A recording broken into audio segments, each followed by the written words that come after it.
বিসমিল্লাহির রহমানির রহিম। আল্লাহু আকবার।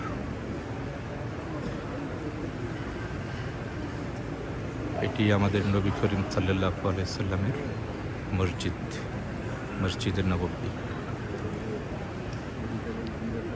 এই অংশটুকু অরিজিনাল মসজিদের অংশ, যদিও এটি তৈরি হয়েছে অনেক পরে, নবী করিম সাল্লাল্লাহু আলাইহি সাল্লামের খেলাফতের পরে।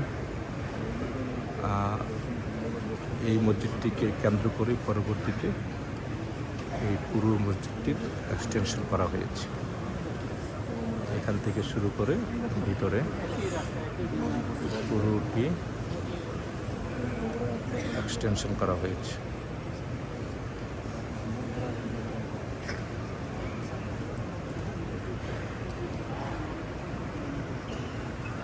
এই দুই দিক থেকে এটিকে লাগিয়ে দেওয়া হয়েছে। মূল মসজিদে নীল গম্বুজ দেখা যাচ্ছে। আমরা শুনেছি নবী করিম সাল্লাল্লাহু আলাইহি ওয়াসাল্লামের পছন্দের রং ছিল নীল, তারই ধারাবাহিকতায় এখানে গম্বুজটিকে নীল রাখা হয়েছে। আর এখানে এই ছোট্ট ছোট্ট আরবিতে কিছু নাম লেখা আছে, এগুলো প্রতিটি এক একজন সাহাবীর নাম, যারা নবী করিম সাল্লাল্লাহু আলাইহি ওয়াসাল্লামের সময় ছিল এবং তার সাথে সবচেয়ে বেশি কাজ করেছেন এরকম সাহাবীদের নাম।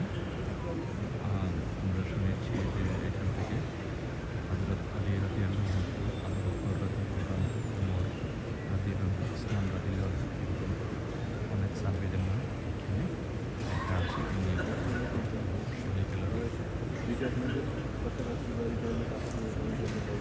মূল মসজিদের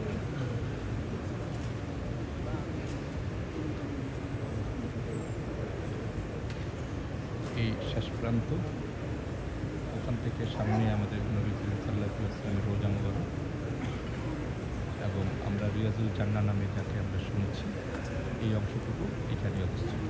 এই যে এখানে সর্বশেষ যে সীমানাটি দেখা যাচ্ছে, এখান থেকে শুরু করে এদিকে 20 মিটার পর্যন্ত রিয়াজুল জান্নাহ প্রস্থ, আর সামনে থেকে 15 মিটার।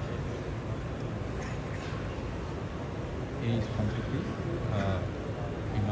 ইমামতি করেন, আজান দেওয়া হয়, সব এখান থেকে নবী করিম সাল্লাল্লাহু আলাইহি ওয়াসাল্লাম এখান থেকে নামাজ পড়েন।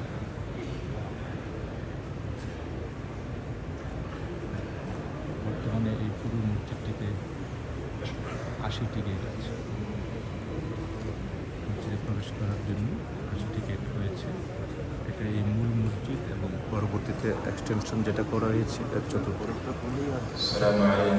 আর আমরা উপরের দিকে যে পাখা দেখতে পাচ্ছি, এই ছাতা, এই ছাতা আছে প্রায় 250-এর উপরে। আর জুম্মাবার, সবাইকে জুম্মা মোবারক। জুম্মার নামাজ শুরু হচ্ছে, খুতবা পাঠ শুরু হবে এখন। অনেক লোক এসেছে এখানে। পুরো মসজিদে প্রায় 10 লক্ষের অধিক লোক বর্তমানে নামাজ পড়তে পারে বলে আমরা শুনেছি।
মহান আল্লাহ পাকের অশেষ কৃতজ্ঞতা জ্ঞাপন করছি আমাকে এইখানে আসার সুযোগ করে দেওয়ার জন্য। আমাদের সকল মুসলিম ভাই বোনদেরকে মহান আল্লাহ পাক এখানে আসার সুযোগ করে দিন। আমিন। الحمد لله الذي ختم الرسالة